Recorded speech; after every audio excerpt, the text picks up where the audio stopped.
Hell has a smell, you know. It's cheap perfume mixed with whiskey, cigarette smoke clinging to faded wallpaper, and something else underneath it all: fear. Pure, bone-deep fear that seeps into the walls and never really leaves. I lived in that smell for 17 years. My name is Clara Johnson, and I'm 81 years old now. I've got grandchildren who think I'm just their sweet grandma who bakes cookies and tells bedtime stories. They have no idea that their grandma once brought down a criminal empire with nothing but a stolen book and the kind of courage that only comes from having absolutely nothing left to lose. This story, well, it's not easy to tell.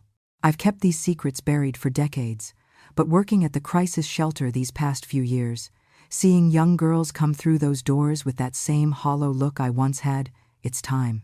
Some stories need telling, even when they hurt. I grew up in Vermilion Parish, Louisiana, in the 1950 seconds.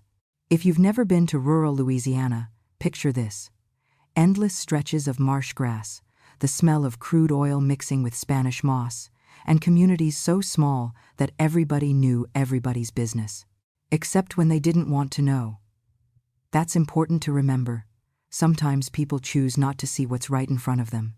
Our house sat on the edge of town, a sprawling 2-story Victorian that had seen better days. The paint was always peeling, and the wraparound porch sagged in places, but my mother kept it clean.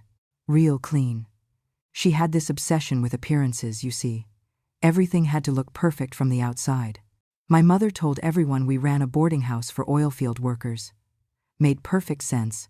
Louisiana was booming with oil money back then, and workers needed places to stay. Men would come and go at all hours, sometimes staying a few days, sometimes just a night. The neighbors never questioned it. Why would they? Oil work meant good money flowing through town. But even as a little girl, something felt wrong about our house. The men who stayed with us. They looked at me differently than men looked at other children. And my mother's girls, the women who helped her run the place, they had this sadness in their eyes that I couldn't understand back then. They'd ruffle my hair and tell me to go play outside whenever certain cars pulled up the gravel drive. I remember being maybe 8 years old, asking my mother why the ladies always wore such pretty dresses, even during the day. She'd snap at me to mind my own business and find something useful to do. But I was curious. What 8-year-old isn't? I'd peek through keyholes and cracked doors, trying to understand why our house felt different from other families' homes. The first time I really understood something was terribly wrong, I was 10. I'd gotten sick with a fever and came downstairs looking for my mother in the middle of the afternoon. The parlor door was cracked open, and I heard voices, her sharp tone and a man's deeper rumble. I pressed my ear to the gap. "She's getting older," the man was saying. "Pretty little thing. Could start earning her keep soon." "Not yet," my mother replied. And there was something in her voice I'd never heard before, like she was negotiating the price of livestock. "Give her another year or two.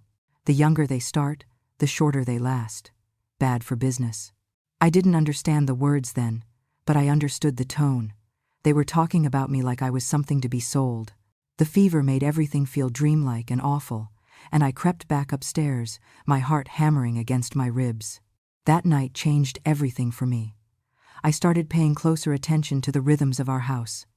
How certain men always asked my mother about the girl when they thought I couldn't hear. How she started buying me different clothes, prettier dresses, things that made me look older. How she'd call me into the parlor when specific visitors came, telling me to be sweet and mind my manners. The worst part wasn't even what was happening, it was how normal everyone acted like it was. The sheriff would tip his hat to my mother at the general store. The preacher would shake her hand after Sunday service. She donated money to the church, after all. She employed local girls. She brought business to town. People saw what they wanted to see. By the time I turned 11, I knew exactly what kind of house we lived in. I knew what my mother expected of me, and I knew that nobody was coming to save me. In a place where appearances mattered more than truth, where economic survival trumped moral questions, a little girl's welfare wasn't anyone's priority. But here's what nobody expected from quiet little Clara. I was watching everything, learning everything. And somewhere deep inside my scared, lonely heart, I was already planning my escape. Not just from that house, but from the entire system that allowed it to exist. The boarding house that wasn't really a boarding house had made one crucial mistake. They'd underestimated the little girl who lived there. The little girl who was about to grow up way too fast, and who would eventually bring their whole world crashing down around them. But that part of the story? Well, we'll get to that. First, you need to understand just how deep this went, and how a 12-year-old girl learned to survive in hell itself. Please, my dear, tell me in the comments, which town are you watching from? And what time of the day did you find this video? Are you having your morning coffee or exercise, or perhaps resting after lunch, or just chilling in your bedroom at night? I'm happy to know where you're from, and when you take out time to listen to this grandma's stories. And please don't forget to subscribe to this channel because our voice matters. The night I turned 12, I learned that monsters don't always look like monsters. Sometimes they look like your own mother, counting money at the kitchen table while deciding your fate like she's planning next week's grocery list. I'd been dreading my birthday for months, not because I didn't want to get older, what kid doesn't want to grow up, but because of the way my mother had been looking at me lately. The way she'd stand in my doorway at night, studying me like I was a calf she was getting ready to sell at auction. The way certain men had started asking about me more frequently, their voices dropping to whispers when they thought I couldn't hear. The day started normal enough. My mother made me pancakes for breakfast, something she hardly ever did. She was being unusually nice, even letting me sleep in instead of doing my morning chores. I should have known something was wrong right then. My mother didn't do nice things without a reason. "Clara, honey," she said, sitting across from me at our small kitchen table. The morning light was streaming through the yellow curtains, making everything look warm and safe. It was all a lie. "We need to have a talk about your future." My stomach dropped, but I kept eating my pancakes. "What about it?" "Well, you're growing up now, becoming a young woman." She was using her sweet voice, the one she used with customers and church ladies. Never with me. "And young women in this family, we contribute. We help the business." I knew what she meant. I'd known for 2 years what she meant. But hearing her say it out loud made it real in a way that terrified me. "I already help," I said quietly. "I clean the rooms, I do the laundry. That's child's work." Her voice got firmer. "I'm talking about real contribution, real money." The pancakes turned to ash in my mouth. I set down my fork and looked at her. Really looked at her. This woman who was supposed to protect me, supposed to love me more than anything in the world. Her eyes were cold as winter marsh water. "I can't do that," I whispered. "Can't." She laughed, but there was no humor in it. "Oh, sweet girl, you don't get to choose. This is how the world works. This is how our world works." That afternoon, she took me shopping in town. Bought me a new dress, blue with tiny flowers, the kind that made me look older than 12. New shoes with little heels. Lipstick, which I'd never worn before. The whole time, she was chattering about how pretty I was, how the men were going to love me, how I was going to make us both so much money. I felt like I was floating outside my own body, watching this happen to someone else. This couldn't be my life. This couldn't be my mother. But it was. That evening, she did my hair in pin curls and helped me into the new dress. The lipstick felt waxy and wrong on my lips. When I looked in the mirror, I barely recognized myself. I looked like one of her girls, the women who worked for her, the women who disappeared after a few years, replaced by new faces with the same hollow eyes. "Tonight's just an introduction," she said, adjusting my collar. "Mr. Boudreau is coming by. He's been asking about you for months. He's willing to pay good money for being first." The words hit me like a physical blow. I gripped the edge of my dresser so hard my knuckles went white. "Please," I whispered. "Please don't make me do this."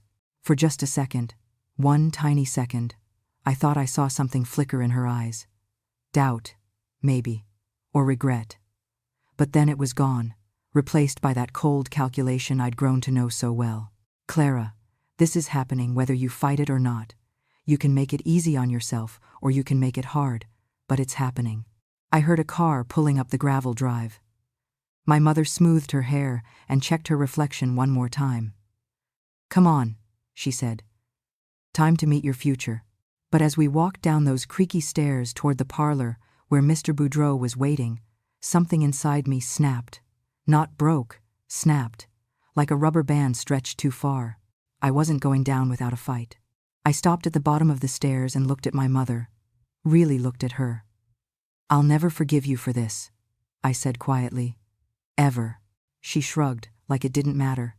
Maybe to her, it didn't. That night changed everything. Not just because of what almost happened, though that was bad enough, but because it was the night I realized that if I was going to survive, if I was ever going to escape this hell, I couldn't rely on anyone else to save me. I had to save myself. And somewhere in that terrified 12-year-old heart, a plan began to form. A plan that would take me 5 years to execute, but would eventually bring down not just my mother's operation, but an entire network of people who thought girls like me were disposable. They had no idea what they'd just created. They had no idea that the scared little girl in the blue flowered dress was about to become their worst nightmare. I didn't sleep that night, not a single minute. I lay in my narrow bed, still wearing that blue flowered dress because I was too numb to take it off, staring at the water stain on my ceiling that looked like a map of somewhere far away from here.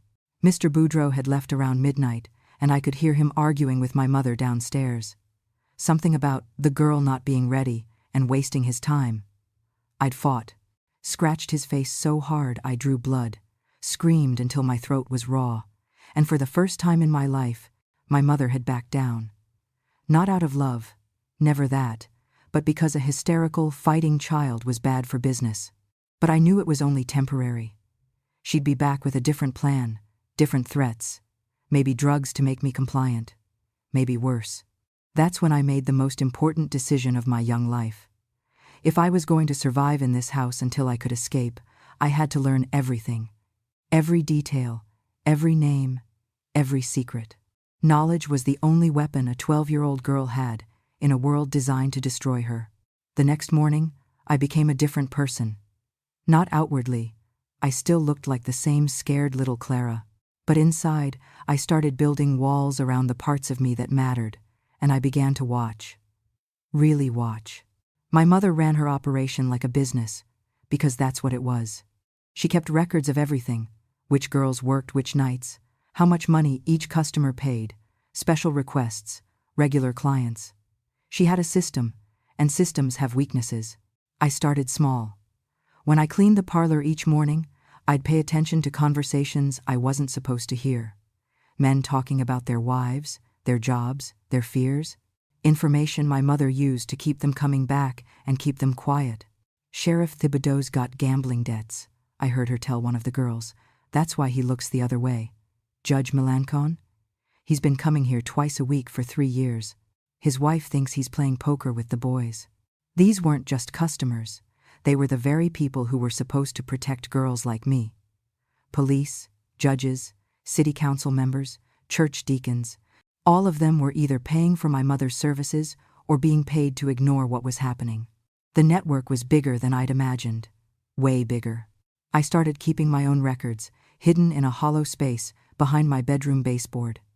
Every name I heard, every conversation, every detail about who was involved and how much money changed hands. I wrote it all down on scraps of paper, in handwriting so small you needed to squint to read it. Marie was the girl who taught me the most, though she never knew it. She was maybe 17, with dark hair and eyes that had already seen too much. She'd been working for my mother for 2 years, and she had this way of reading people that kept her alive. "Your mother's smart," she told me one afternoon while we folded laundry together. "But she's also greedy. Greedy people make mistakes." "What kind of mistakes?" Marie glanced around to make sure we were alone, then leaned closer. "She keeps everything written down. Names, dates, money. Says it's insurance. If anyone tries to shut her down, she's got dirt on half the parish. But records can be stolen, you know. Used against her just as easy as for her." That conversation changed everything. My mother's ledger, the big black book she kept locked in her bedroom safe, wasn't just a business record. It was evidence. Evidence that could destroy not just her, but everyone who'd helped her operate for years.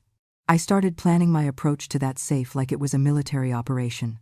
I watched my mother's routines, memorized when she'd be distracted, figured out where she kept the key. It took me weeks to realize she wore it on a chain around her neck, never taking it off except to bathe. Meanwhile, I had to survive day-to-day life in that house. My mother hadn't given up on me, she'd just gotten sneakier. Instead of forcing me into the business directly, she started grooming me slowly, teaching me to be charming, to make men comfortable, to read what they wanted. "Smile more," she'd say when customers were around. "Men like girls who smile. Sit up straight. Men notice posture. Don't talk so much. Men don't like chatty girls." Every lesson felt like a piece of my soul being carved away. But I endured it because I knew it was temporary. I was learning their world so I could eventually destroy it. The hardest part was pretending nothing had changed. Acting like I was the same innocent Clara I'd always been, while inside I was building a fortress of anger and determination that would carry me through the next 5 years. Some nights, I'd lie awake and wonder if I was becoming just like them, calculating, manipulative, cold. But then I'd remember Marie's hollow eyes, or the way new girls would arrive at our house looking hopeful and leave looking broken, and I'd know that what I was doing was right. I wasn't becoming like them. I was becoming their reckoning. By the time I turned 13, I had 17 pages of notes hidden in my wall. Names, dates, transactions, conversations, a roadmap of corruption that went all the way to the state capitol. I also had a plan, not just to escape, but to take them all down with me. But first, I had to survive 4 more years in hell. 4 more years of watching my mother sell other girls' souls while she worked up the nerve to sell mine. 4 more years of pretending I didn't know that every single day was bringing me closer to the moment when her patience would run out. The clock was ticking, and I was the only one who could hear it. Her name was Lucy, and she was 14 when she arrived at our house on a rainy Tuesday in October. I'll never forget the sound of her suitcase bumping up those front steps, or the way she looked around our parlor with wide eyes, like she was seeing a palace instead of a prison. "This is so much nicer than where I came from," she whispered to me that first night, curled up in the narrow bed we shared in the attic room. "Your mother seems so kind." I wanted to warn her. God, how I wanted to warn her. But I'd learned by then that nobody believed you when you told them the truth about this place. They had to see it for themselves, and by then, it was usually too late. Lucy had come from a state home in Baton Rouge. My mother had a contact there, a woman who got paid to find suitable girls for domestic work. The paperwork always looked legitimate, the references were always glowing, and the girls always arrived believing they were getting a fresh start. "I'm going to save up my wages," Lucy told me excitedly on her second day, while she helped me dust the parlor furniture. "Maybe go to secretarial school, learn to type properly. Your mother says if I work hard, she'll help me get a real job in the city." My chest felt tight listening to her dreams. I was 13 now, old enough to recognize the particular cruelty of hope being used as a weapon. My mother was giving Lucy just enough kindness to make her grateful, just enough promise to make her compliant. I watched it happen in stages over the next 3 weeks. First, my mother had Lucy help serve drinks to the gentlemen visitors. "Just to get comfortable around men," she explained. "Important skill for any young lady." Then Lucy started wearing the prettier dresses. "Men appreciate when a girl makes an effort," my mother would say, adjusting Lucy's neckline or adding rouge to her cheeks. Then came the private conversations in my mother's office. Lucy would emerge from these looking confused and a little scared, but my mother always had explanations that sounded reasonable. "She's just teaching me about men," Lucy told me one night, her voice uncertain. "About what they expect. She says it's part of growing up." I'd been collecting information for over a year by then, and I knew exactly what was coming. I knew that in another week, maybe 2, Lucy would have her first special assignment. I knew she'd resist at first, then be told she owed money for room and board. I knew they'd use her fear of going back to the state home as leverage. I knew, and I felt powerless to stop it. But then, something happened that changed everything. Lucy found my hiding spot. I came back to our room one afternoon and found her sitting on my bed, holding the 17 pages of notes I'd been keeping. Her face was white as paper. "Clara," she whispered, "what is this?" My heart stopped. Those pages contained everything: names, dates, detailed descriptions of what really went on in our house. If my mother found them, I was dead. Actually dead. Please, I begged, reaching for the papers. Please give those back. You can't tell anyone about them. But Lucy was reading, her eyes getting wider with each line. Judge Melancon, Sheriff Thibodeau. Oh my God, Clara, this place. This isn't a boarding house at all. No, I said quietly. It's not. She looked at me then. Really looked at me. How long have you known? Since I was 10. Maybe longer. And you just let me walk into this? The pain in her voice cut deeper than anything my mother had ever done to me. Here was this girl who'd trusted me, who'd shared her dreams with me, and I'd watched her being prepared for slaughter like a lamb. I couldn't warn you, I said, tears starting to fall. Nobody ever believes it until they see it themselves. And if my mother knew I understood what she really does. Lucy was quiet for a long time, reading through more of my notes. Finally, she looked up at me. You're planning something. It wasn't a question. Yes. What? I told her everything. About the ledger in my mother's safe, about my plan to steal it and give it to someone who could use it, about how I'd been gathering evidence for over a year, waiting until I was old enough and smart enough to make my move. I can't do it alone, I admitted. I need help. Someone my mother doesn't suspect. Lucy stared at me for what felt like forever. Then she carefully folded my notes and handed them back. What do you need me to do? That night, everything changed between us. We weren't just two scared girls anymore, we were conspirators, partners in what felt like the most dangerous mission in the world. Lucy became my eyes and ears in places I couldn't go. When my mother took her to meet potential clients, Lucy would memorize everything: names, faces, conversations. She learned to be charming and innocent while secretly cataloging evidence of their crimes. Mr. Broussard from the bank, she'd whisper to me later. He wants to pay extra for younger girls. Asked your mother specifically about 12-year-olds. Each piece of information went into my growing file. But more importantly, having Lucy as an ally made me feel less alone than I had in years. For the first time since this nightmare began, someone else knew the truth and believed me. We thought we were being so careful. We thought we were smarter than my mother. We were wrong. 3 weeks later, Lucy disappeared. One morning she was there, helping me with breakfast. By evening, she was gone. My mother said she'd decided to go back to Baton Rouge, said she wasn't suited for the work after all. But Lucy's suitcase was still in our room. Her few possessions were still in the dresser drawer, and there was a stain on the parlor carpet that hadn't been there the day before. A stain my mother scrubbed at frantically before having the whole rug replaced. I never saw Lucy again. I never found out what happened to her, though I had my suspicions. What I did know was that my mother was looking at me differently now, watching me more carefully. She knew something. Maybe not everything, but something. The game had changed, and suddenly I realized I might not survive long enough to execute my plan. Time was running out faster than I'd thought. I had to move soon, or I'd end up just like Lucy, another girl who'd simply disappeared one day, leaving behind nothing but questions no one wanted to ask. After Lucy disappeared, I became a ghost in my own house. Not literally, though some mornings I wished I could just fade away completely. I learned to move through rooms without making a sound, to listen without being seen, to exist in the spaces between my mother's attention. It was the only way to survive. My mother had started watching me with the intensity of a hawk circling prey. She'd appear in doorways when I thought I was alone, ask casual questions about what I'd been doing, who I'd been talking to. Her smile never reached her eyes anymore when she looked at me. "Clara, honey," she said one morning while I was washing breakfast dishes. "You've been awfully quiet lately. Everything all right?" I kept my hands steady in the soapy water, though my heart was hammering. "Just tired, I guess."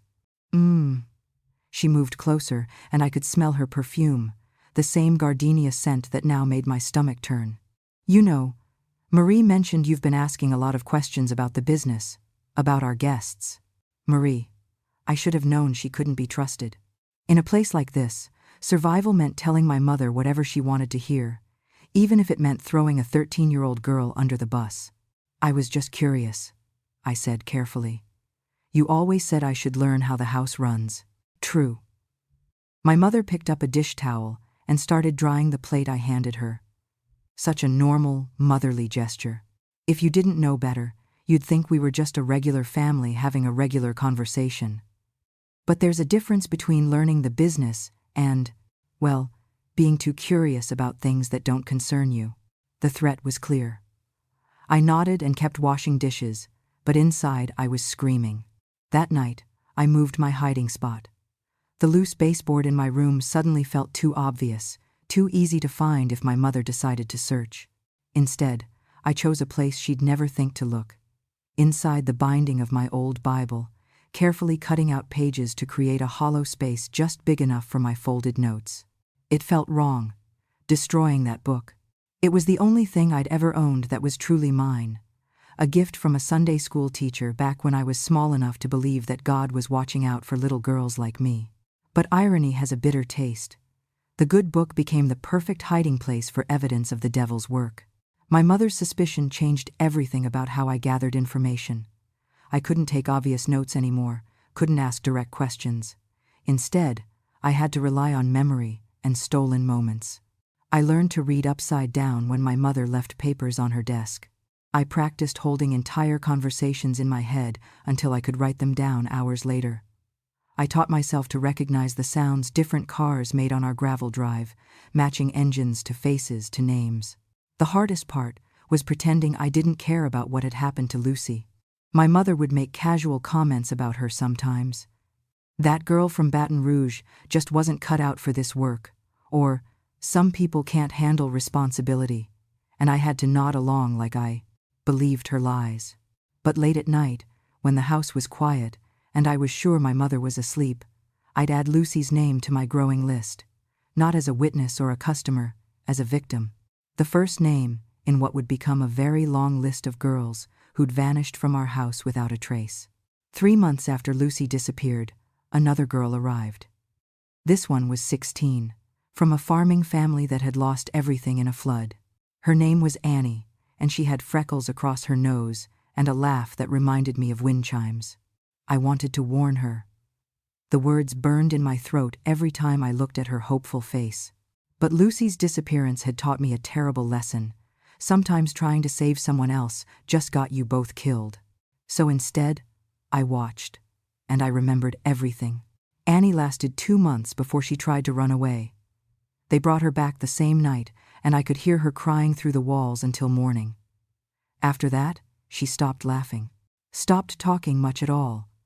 Her eyes got that same hollow look I'd seen in all the other girls.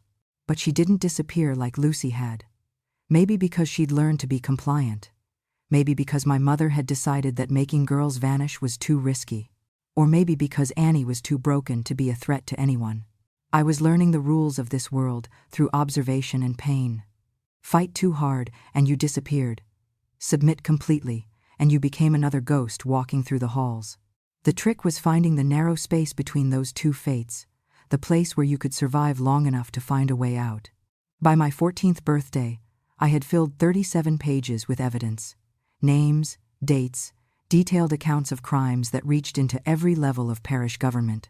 I'd memorized license plate numbers, overheard phone conversations about bribes and threats, documented a network of corruption that spanned 3 counties.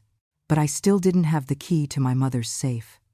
I still couldn't get my hands on that ledger, the one document that would tie everything together and give me the evidence I needed to bring them all down. My mother had started talking more seriously about my future contributions to the business. Not directly, she was too smart for that, but the hints were getting stronger, the timeline clearer. I was running out of time. 14's old enough. I heard her tell someone on the phone one night. Another year, and she'll be too old for the premium market. Best to start her soon, build up a regular clientele. I pressed my ear closer to her office door, my blood turning to ice. No, she won't be trouble like that other girl. Clara's been raised in the business. She understands how things work. That's when I realized my mother's greatest mistake. She thought she'd been training me to be compliant, to accept my fate like all the other girls who'd come before me. She had no idea she'd actually been training me to destroy her. The scared little girl in the blue flowered dress was gone. In her place was someone harder, smarter, and far more dangerous than my mother could imagine. Someone who was finally ready to make her move. The key hung around my mother's neck like a talisman, resting just above her heart on a thin gold chain. For 2 years, I'd watched it rise and fall with her breathing, catching the lamplight when she leaned over her accounting books. Such a small thing to hold so much power, maybe an inch long, worn smooth from years of handling. That key was my ticket out of hell. I just had to figure out how to steal it without getting myself killed in the process. The opportunity came on a sweltering August night when I was 15. My mother had been drinking. Not unusual, but this time she'd really overdone it. Some big client had canceled at the last minute, costing her serious money, and she'd spent the evening working her way through a bottle of bourbon while cursing everyone from the governor to the mailman.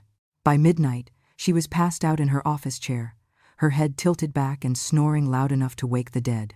The keychain was visible above the neckline of her dress, glinting in the lamplight like a promise. I stood in her doorway for what felt like hours, working up the courage to move closer.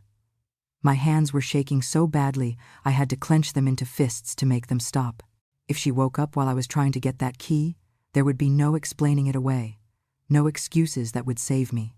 But I thought about Lucy, about Annie, about all the girls who'd disappeared or been broken in this house.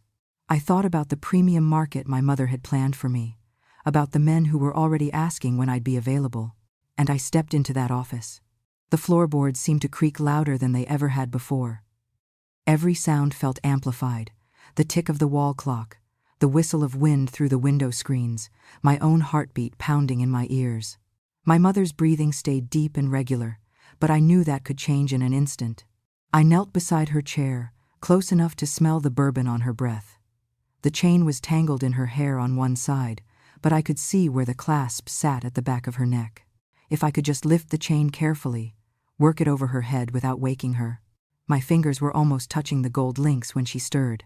I froze, not even breathing, as she shifted in the chair and mumbled something in her sleep.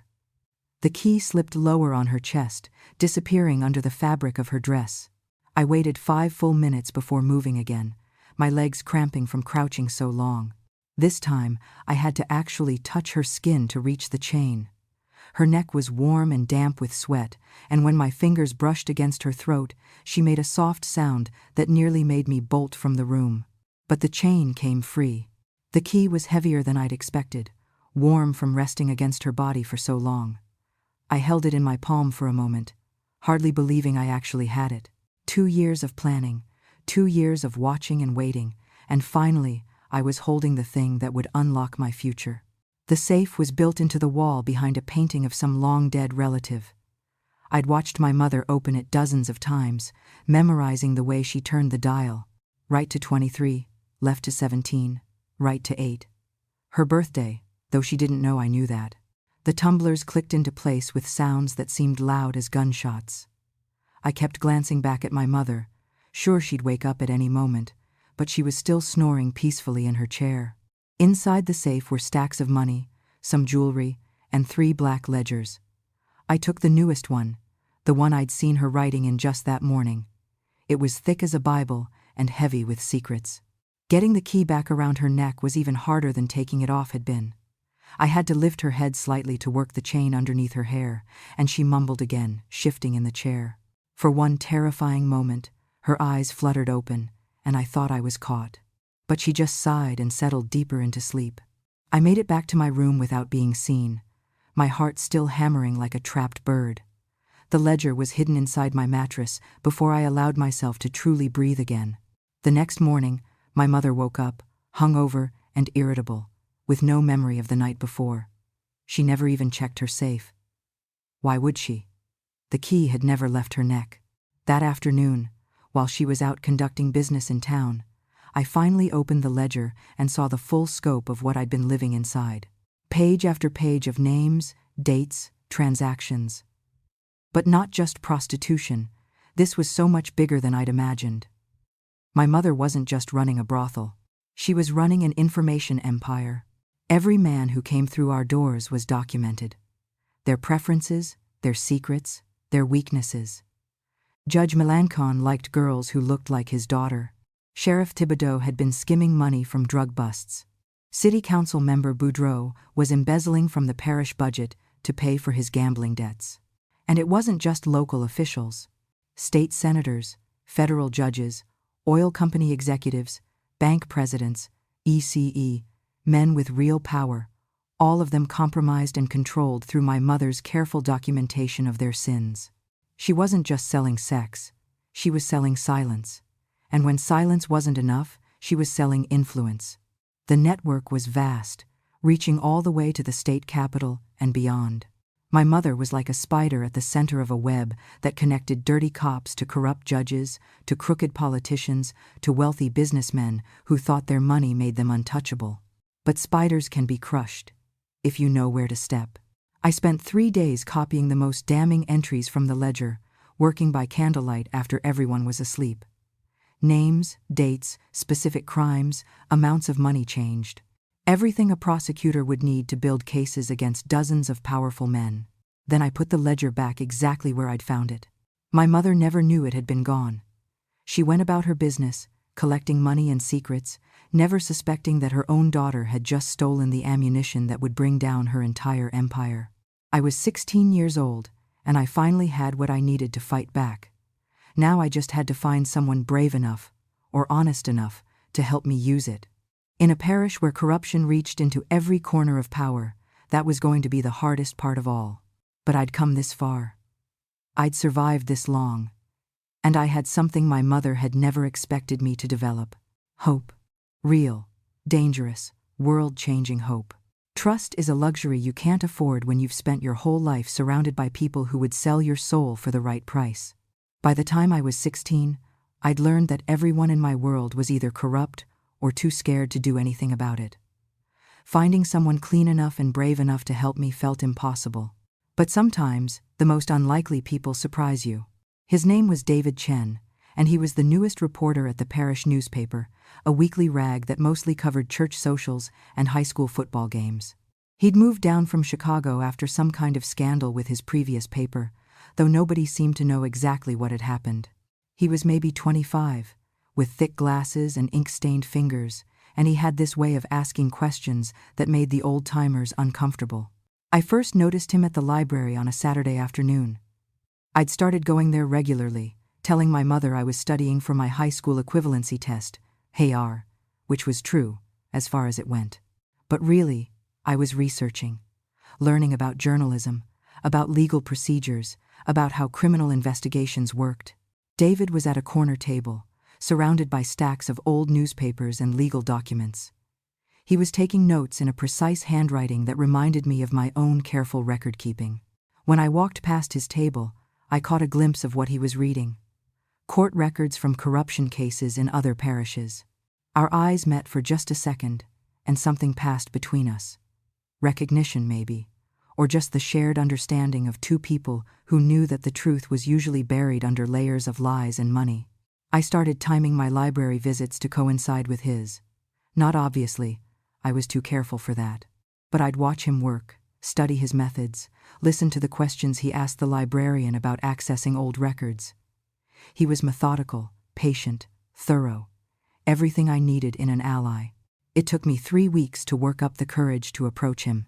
I chose a Thursday afternoon when the library was nearly empty. David was alone at his usual table, frowning at a document that looked like financial records. I walked over with a book in my hands, something innocent about Louisiana history, and pretended to stumble. Papers scattered everywhere. David jumped up to help me gather them, apologizing like the whole thing was his fault. And that's when I got my first real look at what he'd been working on. "Are you investigating the parish government?" I asked quietly. He went very still, his hand pausing over a partially hidden document. "Why would you ask that?" "Because I think we might be able to help each other." For a long moment, he just stared at me. I could see him trying to figure out who I was, why a teenage girl would be interested in parish corruption. Finally, he sat back down and gestured to the empty chair across from him. "I'm listening." That was the beginning of everything that came after. Not that conversation. I was too scared to tell him much that first day. But it was the beginning of trust. which was something I hadn't felt in years. Over the next several weeks, we developed a careful routine. I'd come to the library, we'd nod at each other politely, and eventually we'd end up at the same table. To anyone watching, we looked like what we were supposed to be, a young man helping a teenage girl with her studies. But slowly, carefully, I started telling him pieces of my story. "There's corruption in this parish that goes deeper than you can imagine," I told him one afternoon. "How deep?" "All the way to the bottom." He leaned forward, his pen poised over his notepad. "Can you be more specific?" Not yet. I was still testing him, still watching for signs that he might be compromised like everyone else. "But I can tell you that if you're looking into parish finances, you're on the right track. Just be careful who you trust with what you find." "Why are you telling me this?" That was the question I'd been dreading, because it meant explaining who I was and where I came from. It meant admitting that I lived in the house that everyone whispered about, but nobody wanted to acknowledge. "Because someone needs to," I said finally. "And because I think you might actually do something about it." David studied my face for a long time. "You're Clara Johnson," he said suddenly. "You live in that big house on Marsh Road." My blood turned cold. If he knew who I was, he knew what kind of house it was. Which meant he was either part of the corruption or— "Your mother runs a boarding house," he continued, but there was something in his voice that told me he knew it was more than that. "Among other things," I said carefully. "What other things?" This was it. The moment where I either found my ally or signed my own death warrant. I looked into David Chen's eyes and made a choice that would change both our lives forever. "Meet me tomorrow at the old cemetery on Beauregard Street, 2 o'clock. Come alone, and bring whatever recording equipment you have." "Clara, tomorrow," I repeated, standing up. "And David, if you tell anyone about this conversation, I'll know. And I'll disappear just like all the other girls who've tried to speak out." I walked away without looking back, my hands shaking so badly I could barely hold my book. I just committed myself to a course of action that terrified me more than anything my mother had ever done. But I'd also taken the first real step toward freedom. That night, I pulled the copied pages from my Bible and read through them one more time. Tomorrow, I was going to hand over evidence that could destroy dozens of powerful men. Evidence that could get me killed if it fell into the wrong hands. David Chen was either going to be my salvation or my doom. And by 2 o'clock the next day, I'd know which one. I didn't sleep that night. How could I? I was about to bet everything on a man I barely knew, in a world where trusting the wrong person meant disappearing without a trace. But sometimes, you have to take impossible risks to escape impossible situations. Sometimes, a 16-year-old girl with a stolen ledger and a head full of secrets is the only one who can bring down an empire built on other people's pain. Tomorrow would tell me if I was brave enough to try. The old cemetery on Beauregard Street had been abandoned for decades. Crooked headstones pushed through weeds like broken teeth, and Spanish moss hung from the oak trees like funeral shrouds. It was the perfect place for secrets. Nobody ever came here except teenagers looking for a place to drink beer and scare each other with ghost stories. I arrived 30 minutes early, clutching a manila envelope that contained copies of the most damning pages from my mother's ledger. My hands were sweating so much I was afraid the ink might smudge, but I couldn't stop myself from checking and rechecking that everything was still there. Judge Melancon's preferences for girls who looked like his teenage daughter. Sheriff Thibodeau's gambling debts and the evidence he'd destroyed to pay them off. City Council member Boudreau's embezzlement scheme. State Senator Guidry's weekly visits and his specific requests for fresh merchandise. 7. And dozens more. A roadmap of corruption that reached into every level of government, all documented in my mother's careful handwriting. David arrived exactly at 2 o'clock, carrying a small tape recorder and looking nervous as a cat in a thunderstorm. He'd dressed formally, slacks and a button-down shirt instead of his usual rumpled reporter clothes, like he was going to church instead of meeting with a teenage informant in a graveyard. "Clara," he said, setting the recorder on a weathered headstone between us. "Are you sure about this? Once we start down this road, there's no going back." I almost laughed at that. No going back? I'd been trapped on this road my entire life. The only question was whether I'd have the courage to see it through to the end. "I've been ready for this since I was 12 years old," I told him. "The question is whether you are." He pressed record, and I began to tell my story. Not just the facts I'd copied from the ledger, but everything. The truth about what my mother's boarding house really was. The network of powerful men who paid to use girls like merchandise. The system of blackmail and corruption that kept it all hidden. I told him about Lucy, who disappeared the night she learned too much. About Annie, who'd tried to run away and came back broken. About all the girls whose names I'd written in my Bible, girls who'd vanished without anyone asking questions or filing reports. David's face got paler and paler as I talked. Sometimes he'd stop the tape and ask me to repeat something, to clarify a detail or spell a name. His hands were shaking by the time I pulled out the envelope and started showing him the documentary evidence. "Jesus Christ," he whispered, reading through the pages.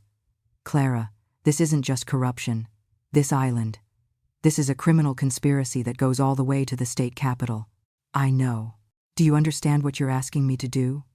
These aren't just powerful men. They're dangerous men. Men who've already made girls disappear when they ask too many questions." I looked at him across that crumbling headstone. This reporter from Chicago who'd probably never seen anything worse than political bribery in his previous job. He was scared, and he had every right to be. What I was asking him to do could get us both killed. But I was done being scared. "David," I said quietly, "do you have a sister?" "What?" "Yes, but what does that have to do with?" "How old is she?" 15. "But Clara, then you understand. If your sister was trapped in the situation I'm in, if she was being sold to men like the ones in that ledger, wouldn't you want someone to help her? Wouldn't you want someone to be brave enough to tell her story?" He was quiet for a long time, staring at the pages spread between us. Finally, he looked up at me with something new in his eyes. Not just sympathy, determination. "What do you need me to do?" That's when I knew I'd chosen the right person. David wasn't just a reporter looking for a story. He was a human being who understood that some things mattered more than personal safety. We spent the next 2 hours going through everything. I gave him names, dates, specific incidents. I explained the payment system, the blackmail operations, the network of officials who were either customers or conspirators. I told him about the other girls, the ones who'd been broken, the ones who'd disappeared, the ones who were still trapped. By the time we finished, the sun was starting to set, and the cemetery was getting dark. David packed up his recorder and carefully put my evidence into his briefcase. "I'm going to need more time to verify some of these details," he said. "And I'll need to find sources who can corroborate your story. People in law enforcement who aren't compromised." "Good luck with that," I said bitterly. "Half the sheriff's department are regular customers.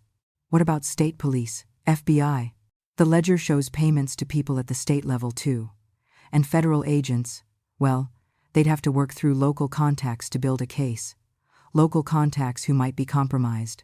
David nodded grimly. "This is going to take time. Weeks, maybe months. Can you stay safe that long?" That was the question that had been keeping me awake at night.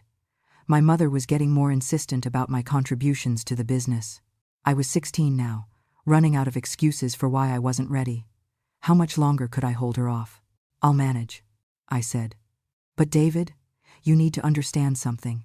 Once this story comes out, my mother will know it came from me. There won't be anywhere in this parish I can hide. We'll figure something out," he promised. "Witness protection, relocation, something." I nodded, but I wasn't holding my breath. I'd learned long ago that the only person I could count on to save Clara Johnson was Clara Johnson herself. As we prepared to leave, David turned back to me. "Why me?" he asked. "Why trust a reporter you barely know instead of going to the police or the FBI directly?" I thought about that for a moment. Because reporters ask questions that make powerful people uncomfortable. And because you're not from here.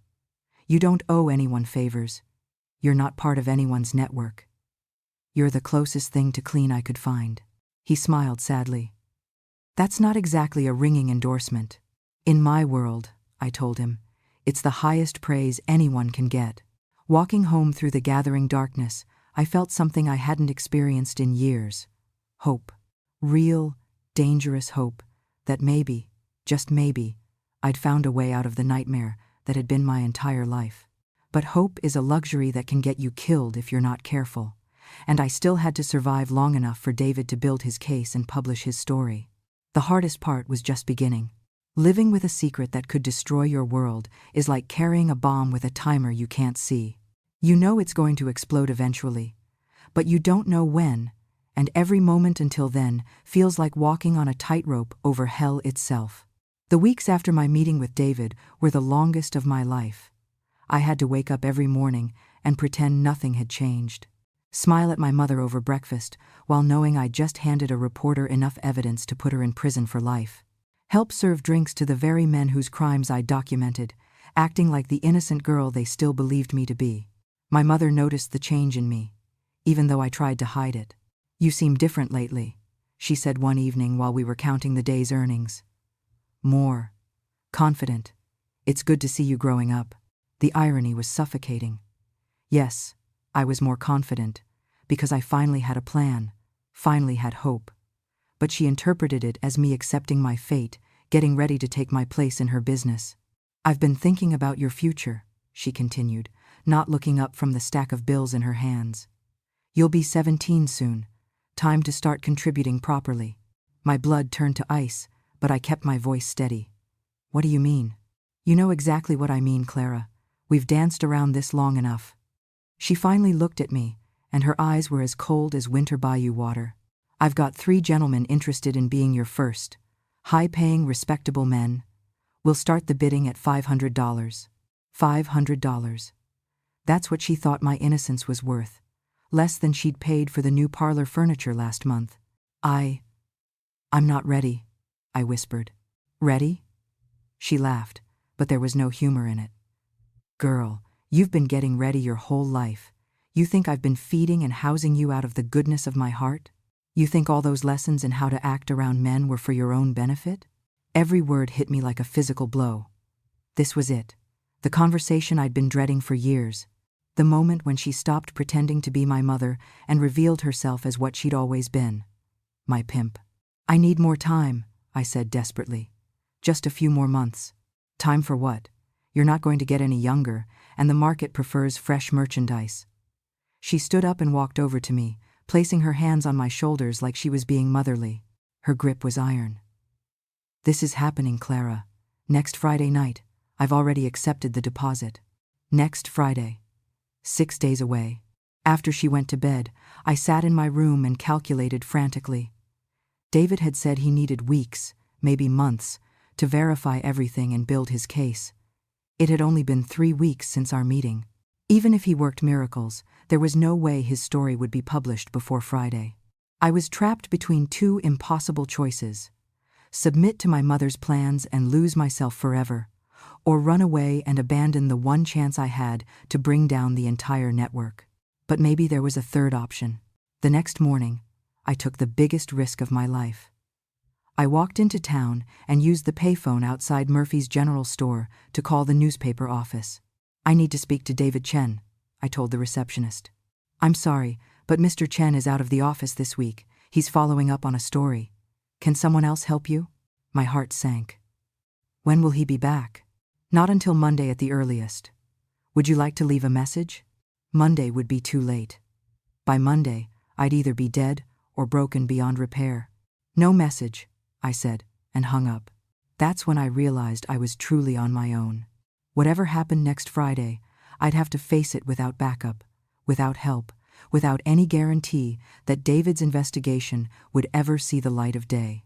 But I'd spent my entire life preparing for this moment, even if I hadn't known it at the time.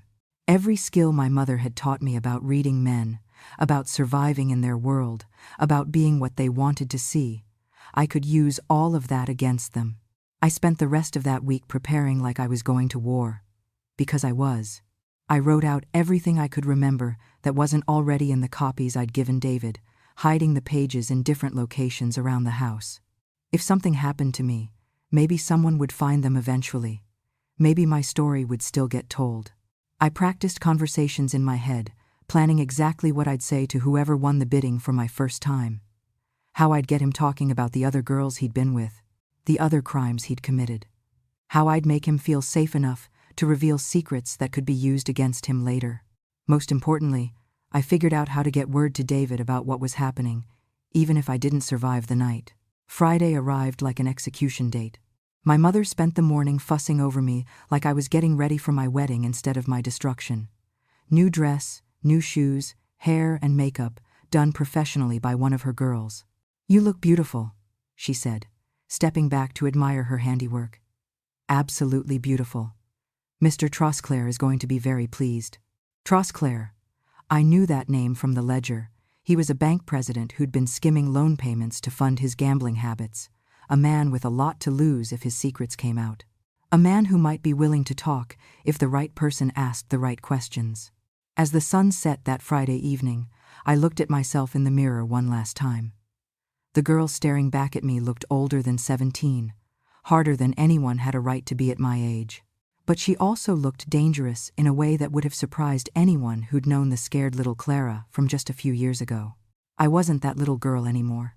I was someone who'd stolen evidence from under a criminal's nose, someone who'd found an ally in a world full of enemies, someone who'd survived this long through pure determination. And tonight, I was going to prove that the most dangerous person in any room isn't always the one with the most power. Sometimes, it's the one with the least to lose. The knock on the front door came at exactly 8 o'clock. Mr. Trosclair had arrived to claim his prize. But he had no idea that his prize was about to bite back. Mr. Trosclair was a small man with soft hands and the kind of nervous energy that comes from having too many secrets. He sat in our parlor, sipping bourbon and making small talk with my mother, like he was negotiating a business deal, which, of course, he was. "She's lovely," he said, glancing at me with the same expression you'd use to evaluate livestock. "Very young-looking. That's exactly what I requested." I sat quietly in the corner chair, wearing the blue dress my mother had picked out, my hands folded in my lap like the obedient girl they expected me to be. But inside, I was cataloging everything. The way his wedding ring caught the lamplight, the nervous tick he had of checking his pocket watch, the way he kept wiping his palms on his pants. This man was scared. And scared men make mistakes. "Clara's been raised properly," my mother was saying. "She knows how to behave, how to please a gentleman like yourself. You won't have any trouble with her." Trouble. If only she knew. After an hour of negotiations that made my skin crawl, my mother stood up and smoothed her skirt. "Well then, I'll leave you two to get acquainted. Clara, remember what we discussed about being accommodating." She left us alone, closing the parlor door behind her. The sound of that door clicking shut felt like a coffin lid being nailed down. Trosclair immediately relaxed, his posture changing from nervous customer to predator who'd cornered his prey. "Come here, girl," he said, patting his knee. "Let's have a look at what I paid for." This was it. The moment I'd been dreading and preparing for in equal measure. But as I stood up and walked toward him, something strange happened. Instead of fear, I felt a cold, calculating calm settle over me. "You paid $500, I said conversationally as I approached his chair. "That's a lot of money." "Worth every penny," he said, reaching for me. "You're even prettier up close." I let him pull me onto his lap, fighting every instinct that screamed at me to run. His hands were sweaty and grasping, exactly as disgusting as I'd expected. But I needed him to feel comfortable, confident. I needed him to start talking.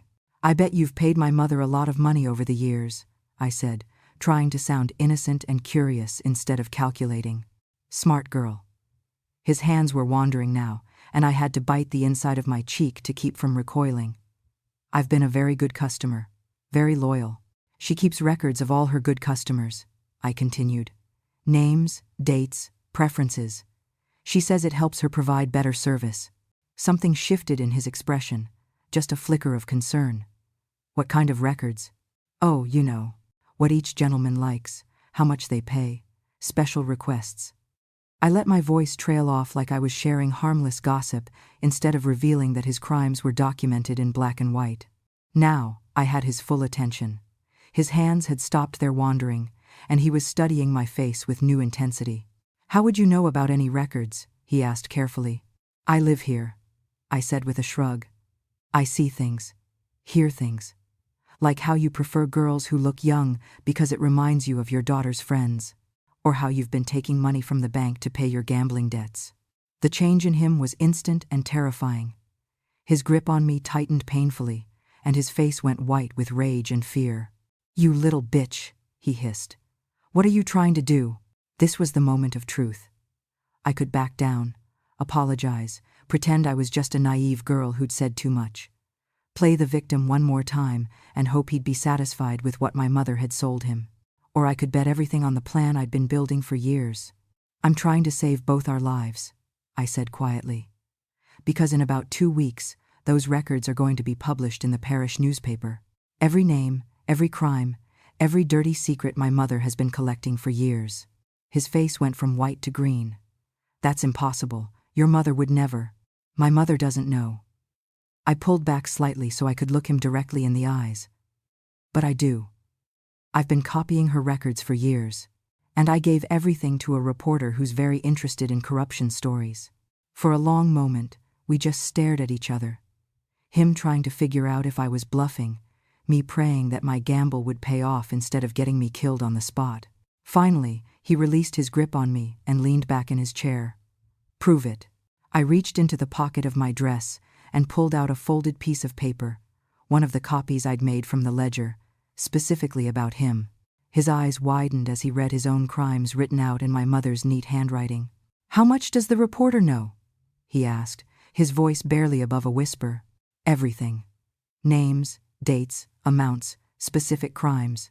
He's building cases against everyone in that book. Judges, sheriffs, city council members, bank presidents." I let that last part sink in. "The only question is whether you want to be a defendant or a witness." That's when I knew I had him. The predator had realized he was actually the prey, and now he was looking for a way to survive. "What do you want?" he asked. "I want you to call the state police. Tonight, tell them everything you know about the corruption in this parish. Names, crimes, payoffs, everything." "I can't do that. They'll destroy me." "They're going to destroy you anyway when the story comes out.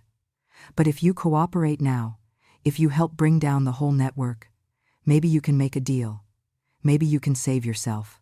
He was quiet for a long time, weighing his options. Outside, I could hear my mother moving around the house, probably getting ready for bed.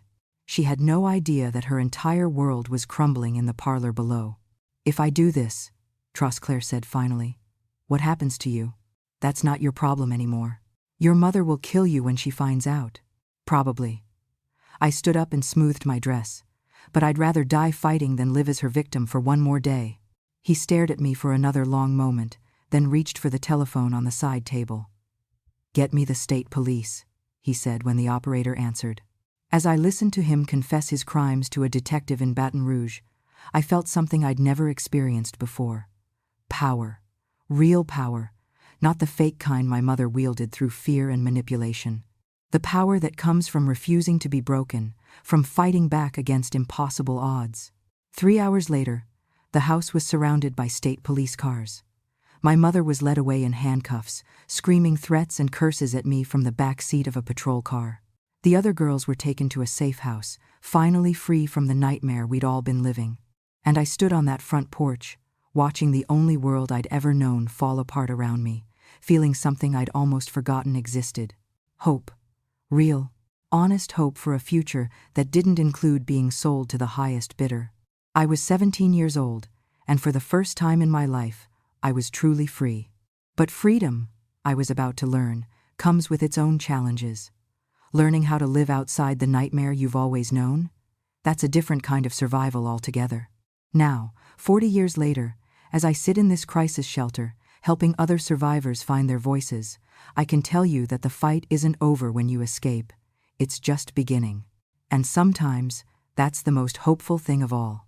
If you found Clara's story powerful, please like this video, leave a comment about your thoughts, and subscribe for more stories about survival, courage, and finding hope in the darkest places. Your support helps ensure that voices like Clara's continue to be heard, because every survivor deserves to know they're not alone.